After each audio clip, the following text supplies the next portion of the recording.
नमस्कार दोस्तों, एक बार आप सबका फिर से बहुत बहुत स्वागत है आप सभी के अपने यूट्यूब चैनल डियर गुरुजी पर। सो गाइस, जैसा कि आप सभी को पता है कि डेली आप सभी के लिए ये जो क्लासेस हैं 3 का है तो आपकी डेली चलती हैं। बट एक क्लास आपको सुबह में इस समय दे रहा हूँ, जो कि आपका आप मान सकते हो डेली मॉर्निंग में 7 बजे आता है। 2-3 पार्ट में आपको दे चुका हूँ, ये चौथा पार्ट है आपका। और यहाँ पर मैं आपको इम्पोर्टेंट टॉपिक्स के बारे में बताता हूँ, जो कि आपके कुछ अलग टाइप के क्वेश्चन आपके पेपर में बहुत ज़्यादा जो आते हैं। मान सकते हैं कि ये जो टॉपिक मैं पढ़ा रहा हूँ यहाँ पर ये पूरा मिक्स टॉपिक होता है, बहुत सारे अलग अलग क्वेश्चन यहाँ पर बनते हैं। तो इस वीडियो को आप देखेंगे तो समझ में आ जाएगा कि किस टॉपिक की मैं बात कर रहा हूँ। इसके बाद दोस्तों, यहाँ पर आपने अभी तक हमें टेलीग्राम पे या इंस्टाग्राम पे फॉलो नहीं किया तो आप लोग मुझे यहाँ पर फॉलो कर सकते हैं, क्योंकि यहाँ पे भी आप सभी को इंपॉर्टेंट जो चीज़ें हैं देखने को मिल रही है। और साथ ही साथ दोस्तों, यहाँ पर मैं अनअकैडमी पे भी एक वेरीफाइड एजुकेटर हूँ, तो आप लोग मुझे अनअकैडमी पे भी फॉलो कर सकते हैं। वहाँ पे फॉलो करने के लिए सिंपली आपको क्या करना है, मेरा जो लर्निंग ऐप है उसको डाउनलोड करना पड़ेगा और वहाँ पर मुझे सिंपली जा करके फॉलो कर लीजिए। और अगर आप लोग प्लस में जुड़ना चाहते हैं तो आप लोग ये मेरा जो कोड है, इस कोड का यूज करना मत भूलिएगा। इस कोड की मदद से आप लोगों को प्लस में कोई भी कोर्स परचेज करते हैं तो आपको वहाँ पर 10% का डिस्काउंट भी देखने को मिल जाएगा। तो चलिए स्टार्ट करते हैं आज की इस क्लास को। तो पहला क्वेश्चन देखिए, बहुत ज़्यादा इंपॉर्टेंट है। आई होप ये क्वेश्चन पहले भी आपने देखा होगा कि भाई श्रीलंका को पहले किस नाम से जाना जाता था। देखिए ध्यान से, क्वेश्चन नंबर फर्स्ट आपका दिया गया, भाई श्रीलंका को पहले किस नाम से जाना जाता था। दोस्तों याद रखिएगा, श्रीलंका को पहले सिलोन नाम से, ठीक है, 1972 तक, ठीक है, 1972 तक इसका जो नाम था आपका सिलोन था। तो ऑप्शन नंबर जो इसका बी दिया गया यहाँ पर बिल्कुल करेक्ट हो जाएगा। क्लियर है सभी को। चलिए अगला प्रश्न देखिए, आपसे यहाँ पर क्या बोला गया है। रोम, यहाँ पर देखिए रोम इटली की राजधानी सभी को पता है रोम है। ये जो आपका ये नगर जो है किस नदी के किनारे बसा हुआ है। सभी लोग यहाँ पर जो है आप लोग प्रयास करते हुए चलिएगा और जवाब जो है देते ही चलिएगा। और इसके अलावा आप लोग को जो कमेंट बॉक्स में एक सिंपल सा मैं क्वेश्चन पूछ रहा हूँ, उसका जवाब जो है कमेंट करके देते हुए चलना है। कि बहुत सिंपल सा क्वेश्चन पूछ रहा हूँ कि भाई जो आपका एंग्री यंग मैन, ठीक है, एंग्री यंग मैन जो है किस अभिनेता को संबोधित किया जाता है। आप लोगों को कमेंट करके जवाब देते हुए चलना है। बहुत आसान क्वेश्चन मैंने पूछा है, आप सभी लोग जो है जवाब दे दीजिएगा कमेंट बॉक्स में, एंग्री यंग मैन। तो यहाँ पर रोम के बारे में देखिए बताते हुए चलिएगा सब लोग। तो यहाँ पर देखिए बिल्कुल सही आ रहा है सर। रोम जो है अगर किस नदी के किनारे बसा है तो यहाँ पर टाइबर। तो ऑप्शन नंबर जो इसका सी दिया गया यहाँ पर बिल्कुल करेक्ट हो जाएगा। क्लियर है, बहुत ही इंपॉर्टेंट क्वेश्चन है। यहाँ पर जितने लोग ऑप्शन नंबर सी जवाब दे रहे हैं वो लोग यहाँ पर बिल्कुल करेक्ट हो जाएंगे। अगला क्वेश्चन देखिए, आपसे यहाँ पर क्या बोला गया है, ध्यान से देखिएगा कि भारत का सबसे पुराना हॉकी टूर्नामेंट कौन सा है। भारत का सबसे पुराना हॉकी टूर्नामेंट जो आपका कौन सा है, जवाब देते हुए सभी लोग चलिएगा। वेरी वेरी इंपॉर्टेंट क्वेश्चन है। तो सभी को पता है भाई भारत का सबसे पुराना हॉकी टूर्नामेंट, देखो हॉकी की अगर बात करते हैं तो हॉकी से संबंधित एक चीज़ याद रखिएगा, मेजर ध्यानचंद जी को, ठीक है। मेजर ध्यानचंद जी जो है हॉकी के जादूगर माने जाते थे। टोटल आप मान चलिएगा कि मतलब उनके ही जन्म दिवस पर 29 अगस्त को ही जो है राष्ट्रीय खेल दिवस भी मनाया जाता है। तो ये याद रखिएगा। तो सबसे पुराना हॉकी टूर्नामेंट आपका बेटन कप है, यहाँ पर ये चीज़ याद रखिएगा, बेटन कप है। यहाँ पर ऑप्शन नंबर जो इसका ए दिया गया यहाँ पर बिल्कुल करेक्ट हो जाएगा। क्लियर है। अगला क्वेश्चन देखिए, आपसे यहाँ पर क्या बोला गया, ध्यान से देखिएगा। क्वेश्चन नंबर अगर हम बात करते हैं अगले क्वेश्चन की, तो पूछा गया है कि फ्लाइंग सिख के नाम से किसे जाना जाता है। देखिए बहुत ही इंपॉर्टेंट क्वेश्चन, आई होप इसका जवाब जो आप सभी को पता होगा। इनके ऊपर एक मूवी भी बन चुकी है, फ्लाइंग सिख के नाम से किसको जाता है, भाई मिल्खा सिंह। बिल्कुल सही बात, एक मूवी है भाग मिल्खा भाग, ये जो है मूवी यहाँ पर बन चुकी है। तो ऑप्शन नंबर जो इसका सी दिया गया भाग मिल्खा सिंह, ये यहाँ पर जो है बिल्कुल करेक्ट हो जाएगा। क्लियर है। अगला क्वेश्चन देखिएगा और सभी लोग जवाब देने का प्रयास भी कीजिएगा कि संयुक्त राष्ट्र दिवस कब मनाया जाता है। वेरी वेरी इंपॉर्टेंट क्वेश्चन है, संयुक्त राष्ट्र दिवस। सभी लोग यहाँ पर जवाब देते हुए चलिएगा, ठीक है। आप लोग तो जवाब देते, मतलब वैसे ही आपका बेसिकली जो लाइव तो वीडियो है नहीं, बट तब भी आप लोग यहाँ पर थोड़ा प्रयास करिए वैसे ही खुद से सोचने का, ठीक है। तो यहाँ पर याद रखिए दोस्तों, संयुक्त राष्ट्र दिवस की अगर हम बात करते हैं तो यहाँ पर दिया गया 24 अक्टूबर, ठीक है। यूनाइटेड नेशंस डे की अगर हम बात करते हैं तो ये जो है आपका 24 अक्टूबर से जो आपका 26 अक्टूबर को जो है मनाया जाता है, ठीक है। ये चीज़ जो है यहाँ पर आप लोग याद रखिएगा। अगला पॉइंट देखा जाए, अगला पॉइंट देखिए, आपसे यहाँ पर क्या पूछा गया है। देश के प्रथम उपराष्ट्रपति सर्वपल्ली राधाकृष्णन का जन्मदिवस जो है किस रूप में मनाया जाता है। ठीक है, इनका जन्म दिवस कब पड़ता है, 5 सितंबर को पड़ता है। अब तो आपको पता चल गया होगा ना, 5 सितंबर को बताइए क्या मनाया जाता है। बहुत ही इंपॉर्टेंट चीज़ आपका यहाँ पर है ये है कि भाई भारत के जो प्रथम उपराष्ट्रपति थे सर्वपल्ली राधाकृष्णन, ये जो है इनका जन्म दिवस 5 सितंबर को शिक्षक दिवस के रूप में, ठीक है, शिक्षक दिवस के रूप में मनाया जाता है। तो ये चीज़ जो है यहाँ पर याद रखिएगा, बहुत ही इंपॉर्टेंट पॉइंट है। इसके बाद देखिए यहाँ पर जो पहला पॉइंट दिया गया भाई डॉक्टर दिवस। डॉक्टर दिवस की अगर हम बात करते हैं तो भाई भारत में आप सभी को पता है 1 जुलाई के दिन मनाया जाता है, ठीक है। भारत में जो है आपका 1 जुलाई के दिन जो है आपका भारत दिवस मनाया जाता है।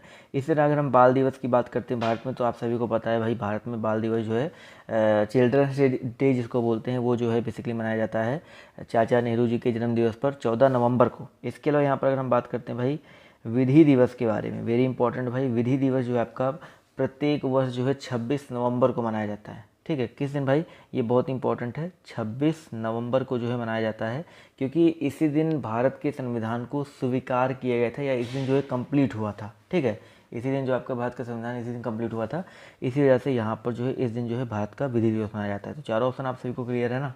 अगला क्वेश्चन देखिए आपसे यहाँ पर क्या पूछा गया है, जयदेव द्वारा लिखित निम्नलिखित में से कौन सा ग्रंथ है, बताइए दोस्तों, जयदेव द्वारा लिखित ग्रंथ जो है निम्नलिखित में से कौन सा है। सभी लोग यहाँ पर जवाब जो है देते हुए चलिएगा, इसका जो करेक्ट आंसर क्या हो जाएगा। बहुत ही इंपॉर्टेंट क्वेश्चन है, जवाब देखिए यहाँ पर आना शुरू हो गया है। तो भाई अगर हम बात करते हैं, जयदेव जी ने जो है यहाँ पर गीत गोविंद लिखा था। ठीक है, गीत गोविंद यहाँ पर सभी लोग याद रखिएगा। इसके अलावा दोस्तों यहाँ पर एक और इम्पॉर्टेंट जी के क्वेश्चन दिया गया है, नीति शतक। नीति शतक जो बुक है ये किसके द्वारा लिखा गया है, ये भी बहुत इंपॉर्टेंट है। तो ये दोस्तों याद रखिएगा, भरत रहरी नाम से एक लेखक थे, उन्होंने ये जो है पुस्तक लिखा था। इसके अलावा यहाँ पर एक पॉइंट, यहाँ पर पद्मावत जो कि आपके पेपर में बहुत ज़्यादा आ चुका है। ठीक है, पद्मावत जो है आपके पेपर में बहुत ज़्यादा पूछा जा चुका है, ये बहुत इंपॉर्टेंट है, याद रखिए दोस्तों। पद्मावत जो है आपका मलिक मोहम्मद जायसी ने लिखा है। इसकी लैंग्वेज कभी कभी पूछी जाती है, तो इसका जो लैंग्वेज है वो आपका क्या है भाई, इसका लैंग्वेज माफ़ कीजिएगा, इसका जो लैंग्वेज है पद्मावत की लैंग्वेज, वो आपकी अवधी लैंग्वेज है। ठीक है, इसके अलावा यहाँ पर लीलावती पुस्तक दी गई है, तो ये जो पुस्तक है भास्कर द्वितीय जी ने लिखा है, तो ये भी चीज़ याद रखिएगा। और लीलावती जी की जो असली लैंग्वेज थी या ओरिजिनल जो लैंग्वेज थी वो संस्कृत लैंग्वेज में लिखी गई थी। ठीक है, अगला क्वेश्चन देखिए आपसे यहाँ पर क्या पूछा गया है, लाइफ डिवाइन। इस तरह के क्वेश्चन देखिए आपके पेपर में बहुत आते हैं, बहुत इंपॉर्टेंट क्वेश्चन है। लाइफ डिवाइन किसकी प्रसिद्ध रचना है, जवाब देखिए यहाँ पर सभी लोग जवाब दे रहे हैं, बहुत ही अच्छी बात है। तो लाइफ डिवाइन की अगर हम बात करते हैं, तो भाई इसके जो लेखक हैं वो आपके कौन है, बहुत ही अच्छी बात है, जवाब देखिए यहाँ पर बिल्कुल सही आ रहा है। तो इसके लेखक अरविंदो घोष। ठीक है, डिवाइन लाइफ या लाइफ डिवाइन की अगर हम बात करते हैं तो अरविंदो घोष है यहाँ पर, ऑप्शन नंबर जो इसका बी दिया गया यहाँ पर बिल्कुल करेक्ट हो जाएगा। ठीक है, अगला क्वेश्चन देखिए आपसे यहाँ पर क्या पूछा गया है, धन्वंतरी पुस्तक पुरस्कार किस क्षेत्र में प्रदान किया जाता है, बताइए सभी लोग। धन्वंतरी पुरस्कार जो है, धन्वंतरी पुरस्कार बहुत इंपॉर्टेंट क्वेश्चन है, साथियों याद रखिएगा। ये जो है बेसिकली आपका चिकित्सा के क्षेत्र में, किस क्षेत्र में, चिकित्सा के क्षेत्र में मिलता है। तो ऑप्शन नंबर जो इसका बी दिया गया है यहाँ पर बिल्कुल करेक्ट हो जाएगा। चलिए अगला क्वेश्चन देखिए आपसे यहाँ पर क्या बोला गया, ध्यान से देखिएगा, नोबेल पुरस्कार किसकी स्मृति में दिया जाता है। चलिए ये तो सबको पता ही होगा भाई, नोबेल पुरस्कार जो है किसकी स्मृति में जो है दिया जाता है। क्वेश्चन नंबर 10 है और आई होप इसका जवाब सबको पता ही होगा, अल्फ्रेड नोबेल। ठीक है, अल्फ्रेड नोबेल जो है यहाँ पर बिल्कुल करेक्ट हो जाएगा। ये अल्फ्रेड नोबेल जो है बेसिकली आपके क्या थे, अल्फ्रेड नोबेल भी जो है आपके प्रकार से कह सकते हैं कि ये स्वीडिश के, यानी कि स्वीडिश के रहने वाले थे, और ये केमिस्ट थे। ठीक है भाई, ये भी आपके केमिस्ट थे, तो यहाँ पर याद रखिएगा। चलिए अगला क्वेश्चन देखिए आपसे यहाँ पर क्या बोला गया है, ध्यान से देखिएगा।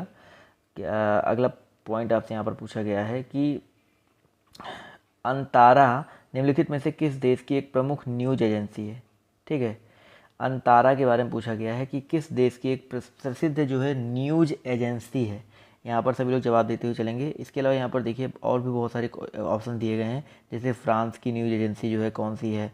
तो ये डिपेंड करता है भाई आपके पेपर में कौन सी, मतलब कौन सा पूछा जा रहा है। ऐसे तो नहीं पूछेगा भाई फ्रांस की न्यूज एजेंसी क्या क्या है, बट यहाँ पर हम बात करते हैं अंतारा के बारे में। तो अंतारा की जो न्यूज एजेंसी है, अंतारा जो है कहाँ की न्यूज एजेंसी है, वो आपकी इंडोनेशिया की है। कहाँ की भाई, इंडोनेशिया की है, तो ये चीज़ याद रखिएगा। इसी तरह अगला पॉइंट देखिए आपसे यहाँ पर क्या पूछा गया है कि किस देश का प्राचीन नाम पर्सिया है। एक मूवी भी आ चुकी है, आई होप आपने शायद देखी भी होगी, बहुत ही अच्छी मूवी है, प्रिंस ऑफ पर्सिया। ठीक है, पर्सिया जो है किसका प्राचीन नाम है। चलिए भाई फटाफट यहाँ पर जवाब देते हुए चलेंगे। तो भाई पर्सिया जो है ईरान का। ठीक है, यहाँ पर सभी लोग याद रखेंगे भाई, ईरान का जो प्राचीन नाम है वो आपका क्या है, पर्सिया है। ठीक है, इराक मत याद रखिएगा।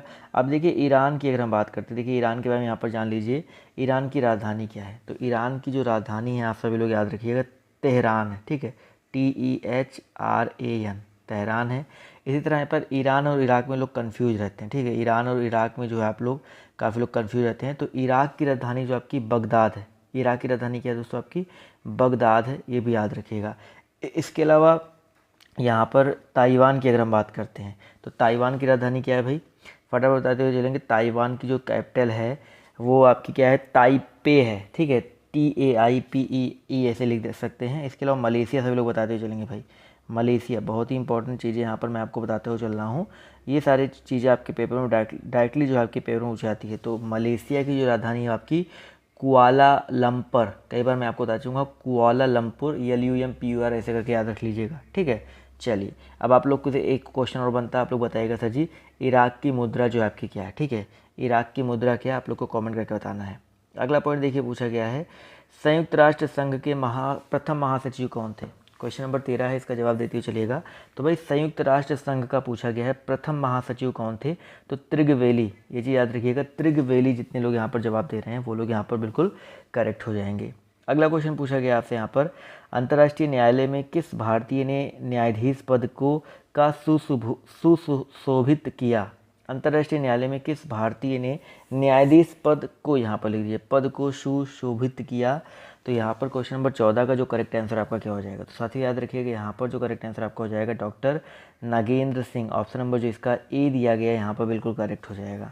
अगला क्वेश्चन देखिए आपसे यहाँ पर क्या पूछा गया कि प्रवादा निम्नलिखित में से कहाँ का मुख्य समाचार पत्र है। देखिए भाई सभी लोग यहाँ पर जवाब जो है देते हुए चलेंगे, प्रयास करते हुए चलिएगा। तो भाई प्रवादा की अगर हम बात करते हैं तो ये आपका मास्को यानी कि रसिया का एक मुख्य समाचार पत्र है, तो ये चीज़ याद रखिएगा। अगला क्वेश्चन देखिए आपसे यहाँ पर, जैसे कराची या पाकिस्तान का एक पेपर में बहुत आता है डॉन, यहाँ का क्या भाई डॉन है, ये चीज़ याद रखिएगा। अगला क्वेश्चन पूछा गया कि यूनेस्को का मुख्यालय कहाँ स्थित है। देखिए ये इस तरह के क्वेश्चन आपके पेपर में, ये मान के चलिए 100% है, मुख्यालय वाले एक क्वेश्चन आपके पेपर में आएगा ही आएगा। तो यूनेस्को का मुख्यालय कहाँ पे स्थित है, तो दोस्तों याद रखिएगा ये जो है करेक्ट आंसर आपका क्या हो जाएगा, पेरिस में, ठीक है। कुछ लोग जिनेवा जवाब दे रहे हैं, ज़्यादातर लोग जिनेवा ही जवाब देते हैं क्योंकि ज़्यादातर जो मुख्यालय आपके वहीं पर होते हैं। बट यूनेस्को की अगर हम बात करते हैं तो यूनेस्को का जो मुख्यालय है वो आपका बेसिकली कहाँ पे भैया, पेरिस में है। अब यूनेस्को के बारे में थोड़ा सा जान लेते हैं भाई। इसकी स्थापना जो है 16 नवंबर 1945 को हुई थी। और यूनेस्को का फुल फॉर्म पेपर में कई बार आता है UNESCO। यूनेस्को का फुल फॉर्म है United Nations educational scientific and cultural organisation, ठीक है। इसका जो स्थायी मुख्यालय मैंने आपको बता ही दिया, आपका कहाँ पे है, पेरिस में है, ठीक है। अगला पॉइंट देखिए आपसे यहाँ पर क्या पूछा गया है, केको का देश, बहुत ही इंपॉर्टेंट भाई, इस तरह का क्वेश्चन आपके पेपर में बहुत आता है भाई। केको का देश, केको का जो देश है वो जो है बेसिकली किसके कहा जाता है, सभी लोग यहाँ पर जवाब जो है देते हुए चलिएगा। तो भाई केको के देश की अगर हम बात करते हैं तो केको का देश जो आपका यहाँ पर स्कॉटलैंड हो जाएगा, ठीक है भाई। स्कॉटलैंड जो है आपका यहाँ पर बिल्कुल करेक्ट हो जाएगा। इसके अलावा यहाँ पर देखिए बहुत सारी चीज़ें यहाँ पर देखिए इंपॉर्टेंट आपकी बन सकती है। तो एक तो आपका स्कॉटलैंड होगा, केको का देश, क्योंकि केक बहुत ज़्यादा वहाँ पर फेमस है। तो यहाँ पर इसके अलावा यहाँ पर अगर दिया गया भाई, कई बार पेपर में आपका आता है झीलों का देश, ठीक है। झीलों का देश जो है किसे कहते हैं, तो यहाँ पर देखिए ऑप्शन में दिया गया है फिनलैंड। ये पेपर में बहुत ज़्यादा आ चुका है। केको का देश स्कॉटलैंड और झीलों का देश जो आपका आपका क्या होता है भाई, फिनलैंड होता है। इसी तरह यहाँ पर कई बार एक पेपर में क्वेश्चन आता है भाई, यूरोप का भारत जो है किसे कहा जाता है, तो यूरोप का भारत तो जो है इटली को कहा जाता है, ठीक है। इटली जो है इसको यूरोप का भारत कहा जाता है। ये भी चीज़ यहाँ पर जो है याद रखिएगा। और यहाँ पर क्वेश्चन इस तरह के बहुत सारे पेपर में आपके बन सकते हैं। अगला क्वेश्चन देखिए आपसे यहाँ पर क्या पूछा गया है। अगले क्वेश्चन की तरफ बढ़ते हैं। तो आपसे यहाँ पर पूछा गया है कि भाई साहब एशियाई बैंक का मुख्यालय जो आपका कहाँ पे स्थित है। एशियाई बैंक का मुख्यालय जो आपका कहाँ पर अवस्थित है, तो साथियों याद रखिएगा ये जो है आपका मनीला में, ठीक है। मनीला अलग होता है, मनाली अलग होता है, दोनों अलग अलग चीज़ें होती हैं। तो भैया मनाली इंडिया में है और मनीला कहाँ पे है बताइए सर जी। मनीला जो आपका कहाँ पे है, सभी लोग बताते हुए चलिएगा। तो मनाली अलग होता है, मनीला अलग होता है। तो मनाली तो आप सभी को पता है कहाँ पे है।